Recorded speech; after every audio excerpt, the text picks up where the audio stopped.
Muy buenos días, amados hermanos. Su Iglesia Joven de Galilea les envía un fuerte abrazo hasta sus hogares, en el lugar donde estén transmitiendo esta grabación. Quisiera enviarle un caluroso saludo a nuestros hermanos que cumplieron años durante el mes de julio. Nos acordamos de ustedes y sin duda que nos permita nuestro Dios estar un año más en esta tierra es motivo de gran gozo. Elevamos una oración de agradecimiento por sus vidas. Quisiera compartir con ustedes una pequeña lectura de la palabra de nuestro Dios que se encuentra en el libro de los Salmos, capítulo 119, 33 al 40. Enséñame, Jehová, el camino de tus estatutos y los guardaré hasta el fin.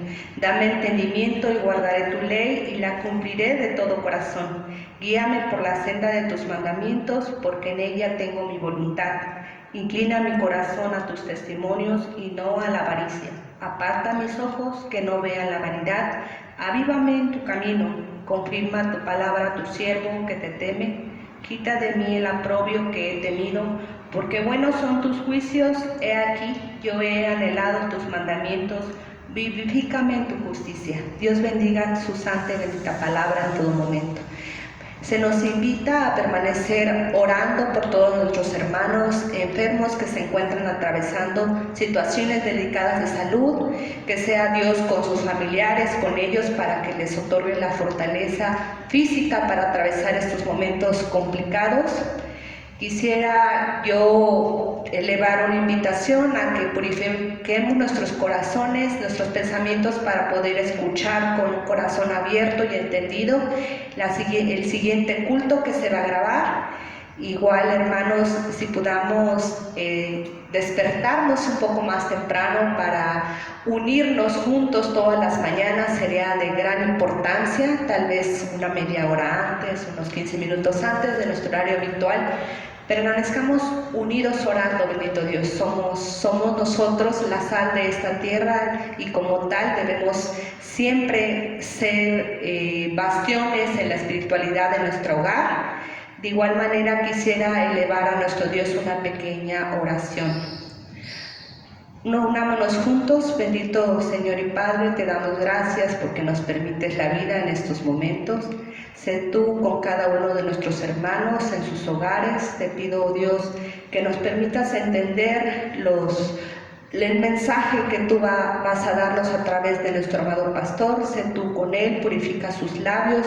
Sé con cada uno de los miembros de esta iglesia. De igual manera te pido, Dios, que seas tú en nuestros pensamientos, nos guíes en nuestras actividades diarias. El único motivo por el cual elevamos esta oración es para que tú escuches nuestras alabanzas, nuestras oraciones. Te pido todo esto en el dulce nombre de nuestro único, suficiente Salvador, Cristo Jesús. Amén.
Amados hermanos, dice la palabra de Dios: a ti clamaré, oh Jehová, roca mía, no te desatiendas de mí, para que no sea yo, dejándome tú, semejante a los que descienden al sepulcro.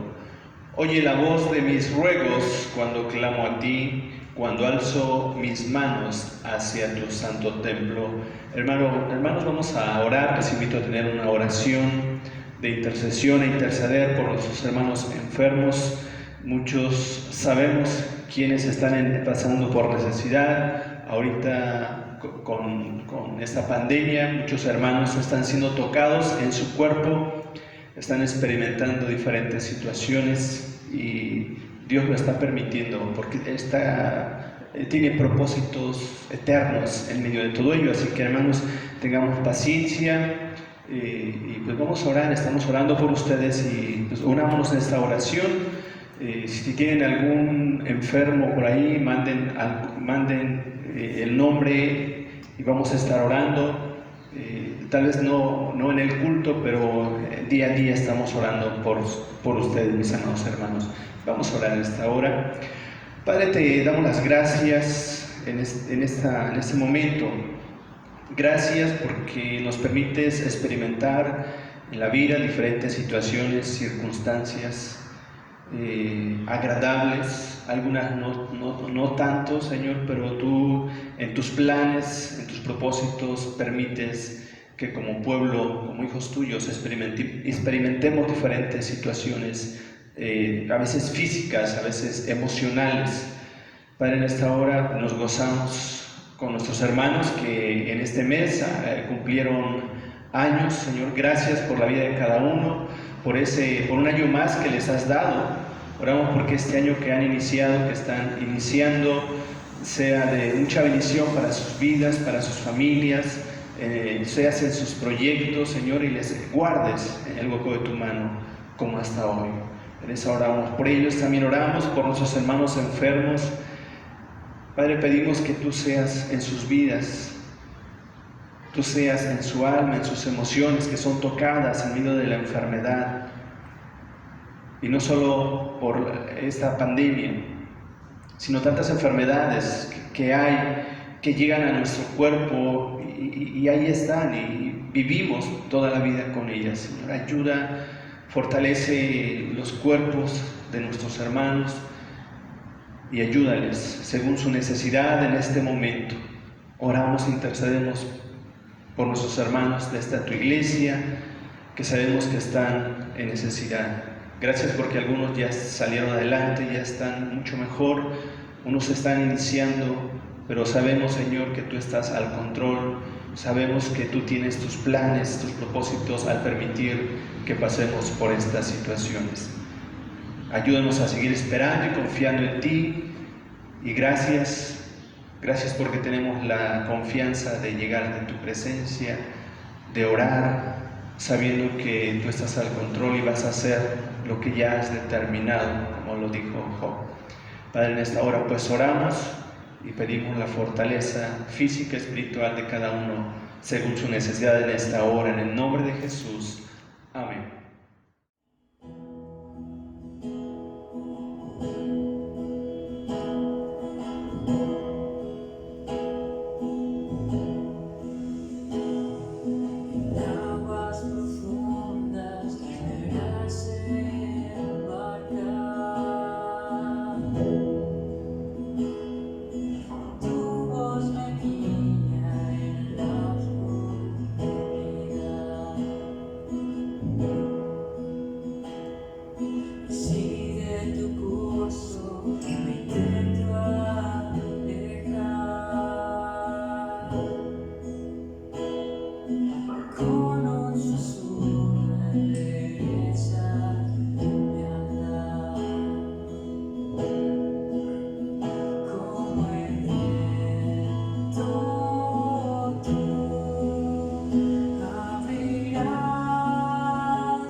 Continuamos, amados hermanos, nuestro culto en este día, en esta hora, y les invitamos a abrir nuestras Biblias en el Evangelio según San Juan.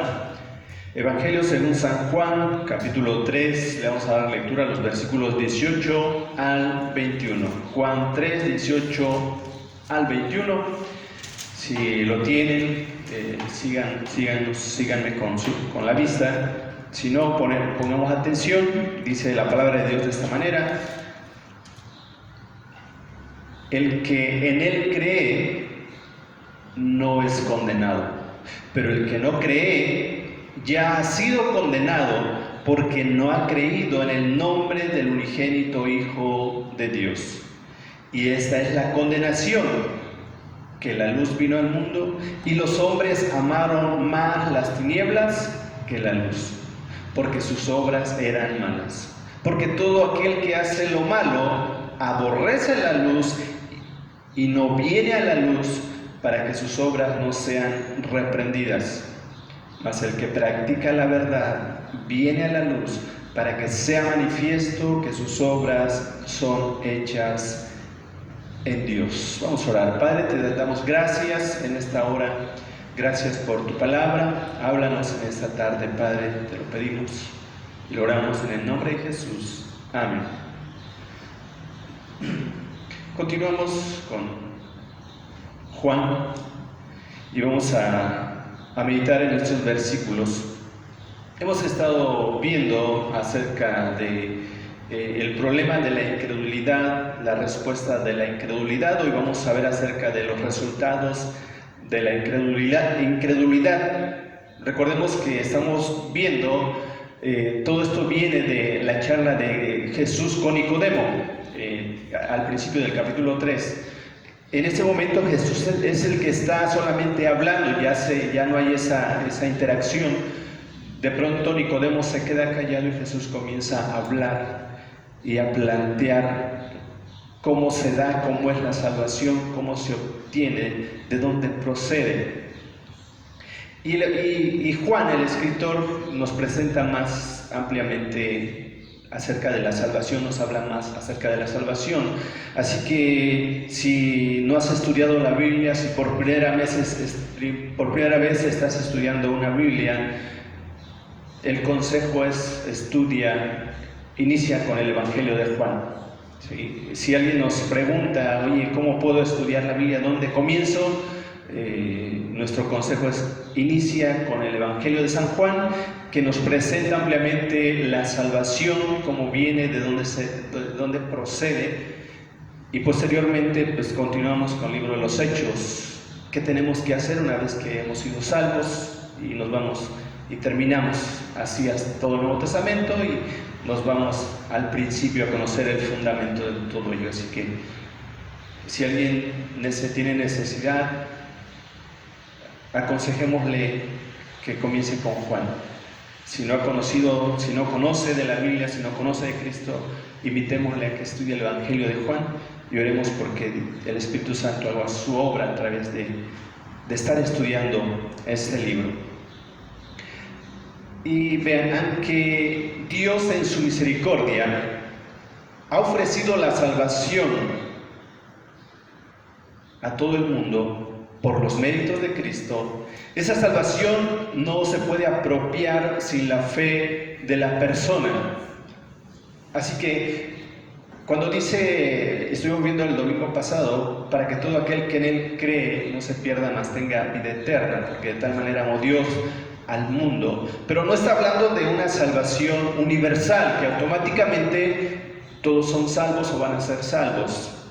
No, porque se requiere la fe de la persona. ¿Sí? Así que si no hay fe, no hay salvación. Y cuando dice en Efesios 2, 8 y 9, porque por gracia sois salvos por medio de la fe. Dice, y esto no de vosotros, es un don de Dios. La fe es un don de Dios. La fe viene a través después de la regeneración, cuando el hombre puede sensiblemente ahora ver su necesidad, su miseria y puede decir, bueno, yo necesito un Salvador. Y cuando puede ir a la Biblia o cuando tú y yo le hablamos a esa persona, él conoce de Cristo y dice, yo necesito a Cristo, y eso que ha hecho el Espíritu Santo en la persona le lleva a tener fe en Cristo y esa fe le salva. Así que al final dice Cristo, nadie viene a mí si el Padre no lo envía. Si el Padre no pone esa fe, si el Padre a través del Espíritu Santo no le regenera, no puede venir a mí. Para quienes respondieron con incredulidad al Evangelio, su destino final está marcado por el juicio divino. Jesús declaró esta verdad a Nicodemo, tanto positiva como negativamente. El Evangelio, cuando hablamos del Evangelio, ¿qué es el Evangelio? Podemos preguntar, ¿qué es el Evangelio? Y la mayoría respondemos, ¿qué es el Evangelio? Son buenas noticias. Y sí, cierto, son buenas noticias, pero implícitamente están las malas noticias. La buena noticia es que si tú crees en el Evangelio, pues tienes vida eterna, la salvación, si crees a Cristo. Pero si no crees, entonces lo contrario, por lógica. Así que el Evangelio son buenas noticias, pero implícitamente están las malas noticias. En el versículo 18, la primera parte, vemos las buenas noticias, nos dice, el que en él cree no es condenado. El que cree en Cristo no es condenado. En el Evangelio de Juan, Jesús declaró más adelante, en 5:24, de cierto os digo, el que oye mi palabra y cree al que me envió, tiene vida eterna y no vendrá a condenación, mas ha pasado de muerte a vida. En el momento que viene la regeneración en la persona, hay un cambio. Se da un cambio de estar muerto espiritualmente, o sea, separado de Dios, a estar vivo para Dios, en otras palabras, a estar reconciliado con Dios. ¿Qué es la vida eterna? Es la reconciliación con Dios, la reconciliación de la relación rota que tuvo Adán y Eva, nuestros primeros padres. La salvación es la reconciliación, es estar vivos para Dios nuevamente. Pablo escribió a los hermanos en Roma, en Romanos 8:1, 33 y 34, dice, ahora pues, ninguna condenación hay para los que están en Cristo Jesús. Así que dice, ¿quién acusará a los escogidos de Dios? Dios es el que justifica. ¿Quién es el que condenará? Cristo es el que murió. Más aún, el que también resucitó, el que además está a la diestra de Dios, el que también intercede por nosotros. ¿Sí? ¿Quién condenará? ¿Quién acusará? Si tenemos un intercesor, si tenemos quien pelea, quien ve por nosotros. El salmista David dijo, lleno de alegría, dichoso aquel a quien se le perdonan sus transgresiones, a quien se le borran sus pecados. Dichoso aquel a quien el Señor no toma en cuenta su maldad y en cuyo espíritu no hay engaño. Dichoso aquel, feliz aquel que ha sido perdonado. Y cuando el Señor regenera, Él justifica, y hemos estado viendo los miércoles acá en la confesión de fe, y vimos que después de la regeneración viene la justificación. ¿Qué es la justificación? Es que Él nos declara justos. ¿Por qué? Porque Cristo pagó por nosotros. Así que somos justos. Ya no somos culpables, ya no somos declarados culpables, sino hemos sido justificados por la sangre de Cristo. Así que el que cree en Cristo está libre de condenación, está reconciliado con Dios, por lo tanto no será condenado. En la siguiente parte de este versículo 18 vemos las malas noticias. ¿Cuáles son las malas noticias? Dice, pero, ese pero dice mucho. Pero el que no cree, dice, ya ha sido condenado. No está diciendo va a ser condenado, no, ya ha sido condenado. ¿Por qué? Porque no ha creído en el nombre del unigénito Hijo de Dios. Aunque la sentencia final de quienes rechazan a Cristo sigue siendo futura, dice en el capítulo 5, 28-29 de Juan, dice, no os maravilléis de esto, porque vendrá la hora cuando los que están en los sepulcros oirán su voz, y los que hicieron lo bueno saldrán a resurrección de vida, mas los que hicieron lo malo a resurrección de condenación. Su juicio tan solo consumará lo que ya había comenzado. El que no cree ya ha sido condenado. En el momento que no creyó, en el momento que ha rechazado este evangelio, ha rechazado a Cristo, al final se consumará todo eso por la eternidad. Se condenará a los perdidos porque no han creído o no creen en el nombre del unigénito Hijo de Dios. La fe salvadora va más allá del mero sentimiento intelectual a los hechos del Evangelio. Va más allá de solamente ser un analítico, decir, bueno, Cristo ha hecho esto, Él dio su vida y murió por mí. No, va más allá. Incluye, vean, sumisión y confianza abnegada al Señor Jesucristo. No es solamente un asentamiento intelectual. Sí, yo conozco la Biblia, conozco esto. Se requiere sumisión y confianza abnegada al Señor Jesucristo. Romanos 19 nos dice así, que si confesares con tu boca que Jesús es el Señor y creyeres en tu corazón que Dios le levantó de los muertos, serás salvo. Necesitamos confesar quién es Cristo y creer en el corazón, creer, no solamente intelectualmente, sino que llegue en nuestro ser esa creencia, esa confianza y se manifieste en sumisión a Dios. En Lucas capítulo 9, verso 23-25 nos dice, y decía a todos, si alguno quiere venir en pos de mí, niéguese a sí mismo, tome su cruz cada día y sígame, porque todo aquel que quiera salvar su vida la perderá, y todo el que pierda su vida por causa de mí, éste la salvará. Pues, ¿qué aprovecha el hombre si gana todo el mundo y se destruye o se pierde su alma, se pierde a sí mismo? ¿De qué aprovecha? El Señor quiere sumisión.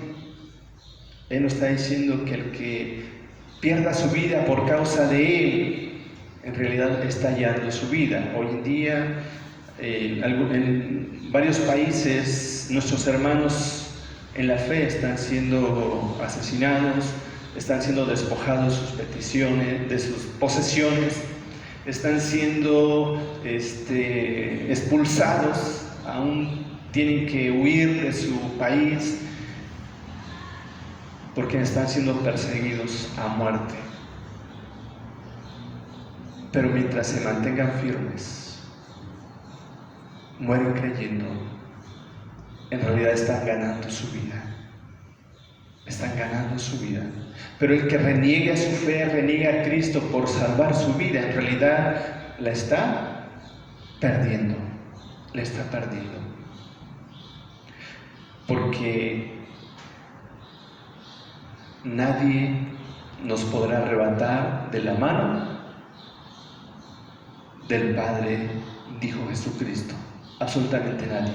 Ni la muerte. ¿Sí? No, la muerte nos hace llegar a la presencia de Dios. Nada nos puede separar del amor de Dios, absolutamente nada. Y Dios quiere una obediencia. Dios quiere que manifestemos nuestra fe, esa fe viva, con una sumisión y obediencia al Padre.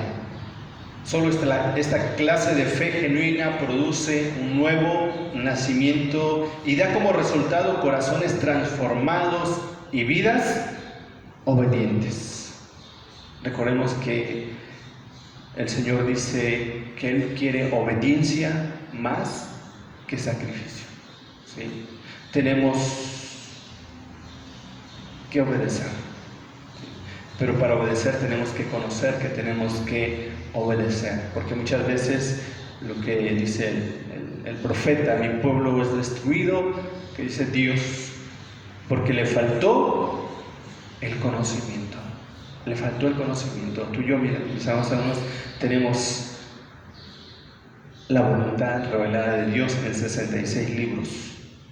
Así que vayamos a esta palabra con un espíritu de obediencia. Señor, ¿qué quieres que haga el día de hoy? Y manifestemos nuestra fe en esa obediencia. Ahora, el objeto de la fe salvadora es el unigénito o el único Hijo de Dios. Él es el camino y la verdad y la vida. Nadie viene al Padre, dijo, sino por mí. Nadie va al Padre sino por Él, por Jesucristo.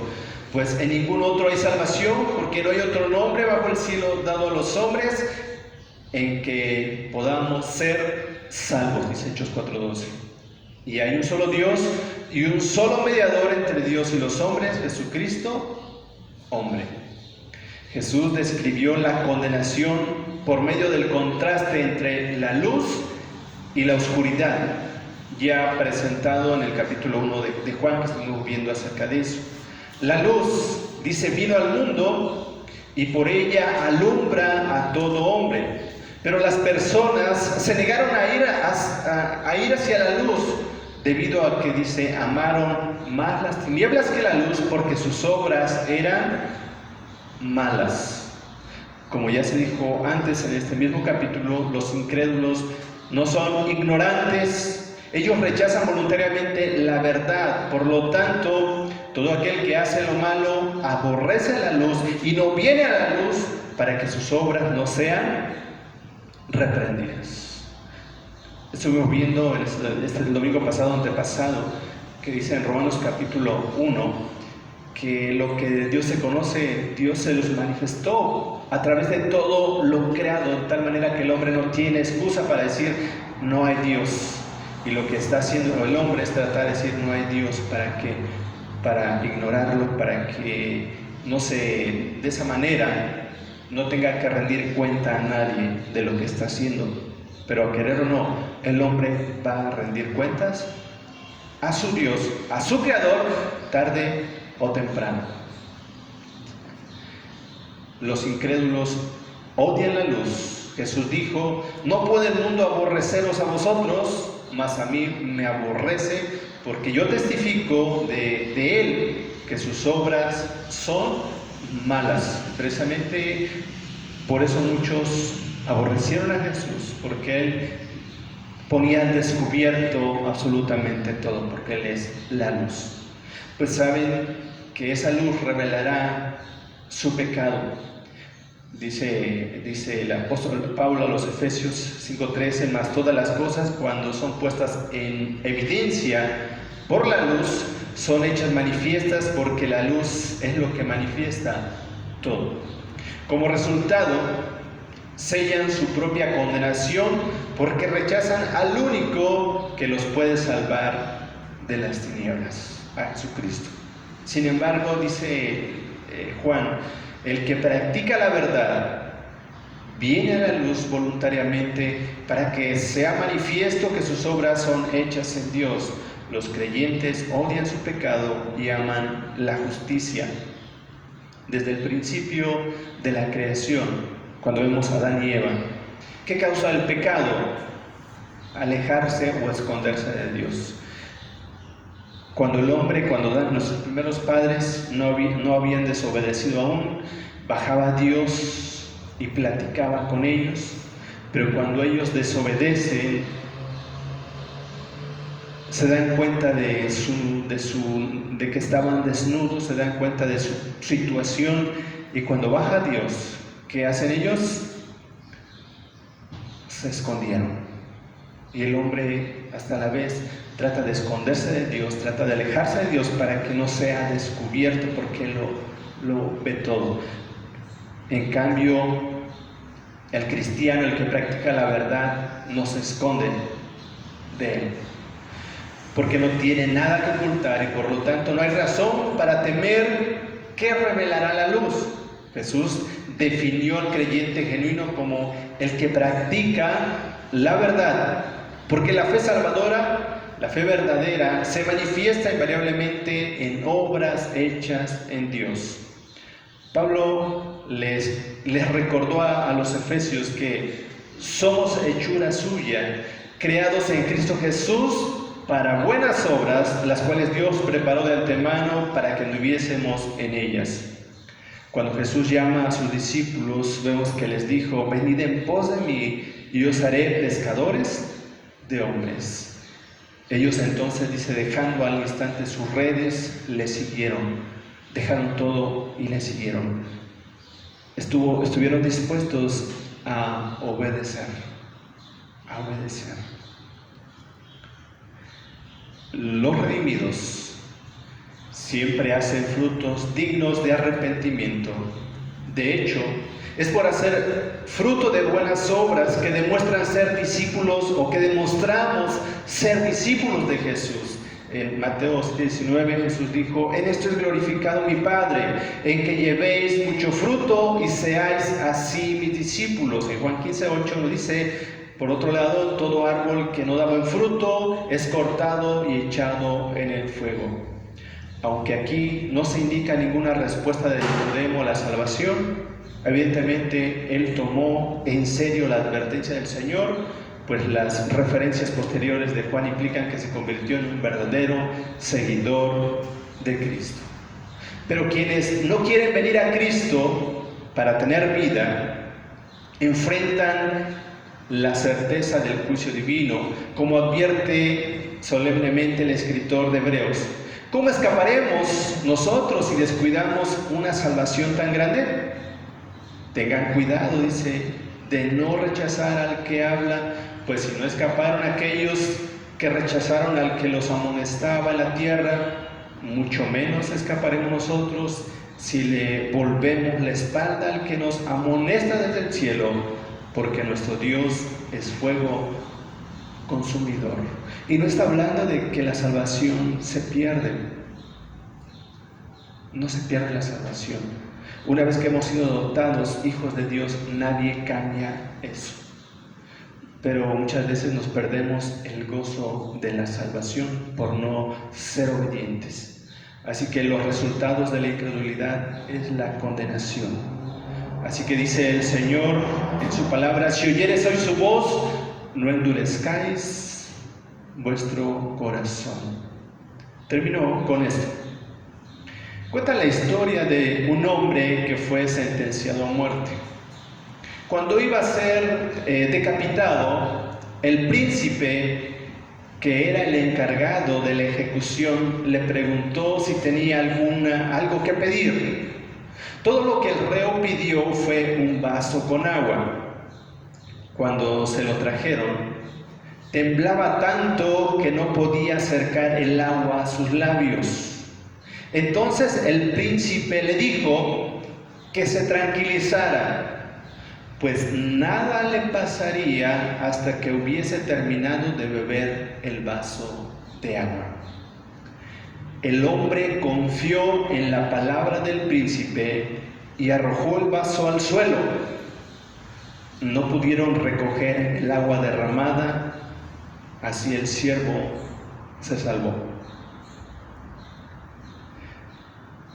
Ahora, mi amado amigo, tú que estás escuchando, tú también puedes ser salvo ahora, creyendo la palabra de Dios. El agua de vida se ofrece ahora a todo aquel que quiera tomarla. Jesús es el agua viva, que se verá más adelante en el capítulo 4 de Juan. Él es el agua de vida. Que Dios les bendiga en su decisión de aceptar esta verdad. Y si ya lo has hecho, se requiere obediencia a nuestro Dios y sumisión a su voluntad. Dependiendo de la decisión que tomes, Y si tomas esa decisión de creer a Dios, nos vemos, si no aquí, nos vemos allá. Primero Dios, nos vemos allá. Que Dios bendiga a mis amados hermanos y vamos a orar y sigamos meditando en esta hermosa palabra de nuestro Dios. Vamos a orar. Padre, te damos las gracias en esta hora de la tarde. Señor, gracias porque nos permites abrir tu palabra, nos permites meditarla. Señor, tú nos has hablado. Pedimos que tu Espíritu Santo, Señor, ahora haga la obra en el corazón y en la vida de cada uno de los que oigan esta palabra, escuchen tu palabra, se unan en este culto, Padre. Y agradecemos que nos hables día a día en tu palabra, Señor. Gracias. Confirma esta palabra en la mente y el corazón de tu pueblo, de tus hijos, en el nombre de Jesús. Amén.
Bien, hermanos, seguimos adorando a nuestro Dios, pero ahora a través de nuestras ofrendas, de nuestros diezmos y de muchas bendiciones que el Señor derrama día con día sobre nosotros. Él es el único que nos conoce, el que provee todo conforme a nuestras necesidades.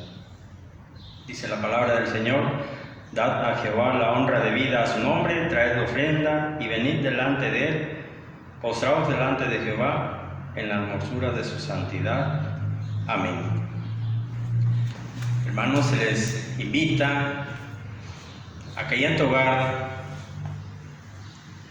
puedas tener eso de poder apartar lo que tú hayas destinado para ofrecerle a nuestro Señor. La obra no es nuestra, la obra es de Él, su obra continúa. Y sabemos que el Señor sigue siendo bueno con nosotros. El Señor permita que tengamos esa oportunidad de venir a su casa y depositarlo personalmente. Vamos a dar gracias, vamos a orar, hermanos. Padre, una vez más te damos gracias. Gracias, Señor, porque tú eres bueno con nosotros, Padre. Gracias, Señor, por la bendición que tú nos das, Señor, de apartar un poco de lo mucho que tú nos das. Señor, sabemos que todo te pertenece, Padre. Señor, y sabemos que lo damos, Señor, con ese corazón, Señor. Sabiendo, Señor, que tú ya nos has dado demasiado, Padre. Señor, úsalo, Padre, conforme a tu voluntad, Señor. Da sabiduría, Señor, a las manos, quien administran, Padre. Padre, pues gracias, Señor, por la bendición que tú nos das. Gracias, Señor, por la provisión, Señor. Gracias, Señor, por los empleos de mis hermanos, Padre. Gracias, Padre. En el bendito nombre de Cristo Jesús. Amén.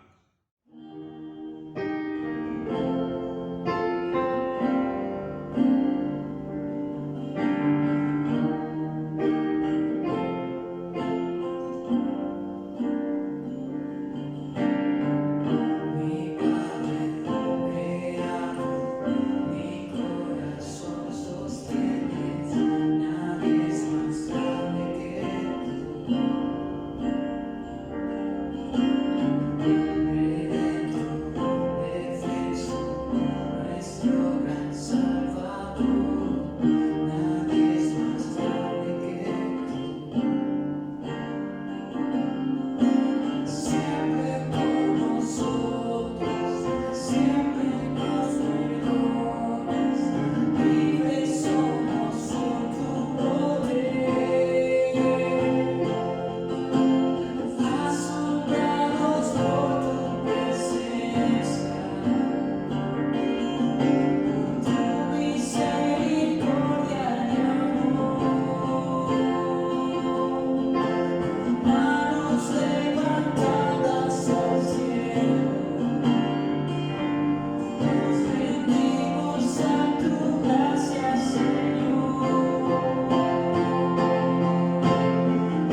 hemos terminado este tiempo. Gracias por habernos acompañado el día de hoy. Les invitamos, les animamos a que estén pendientes.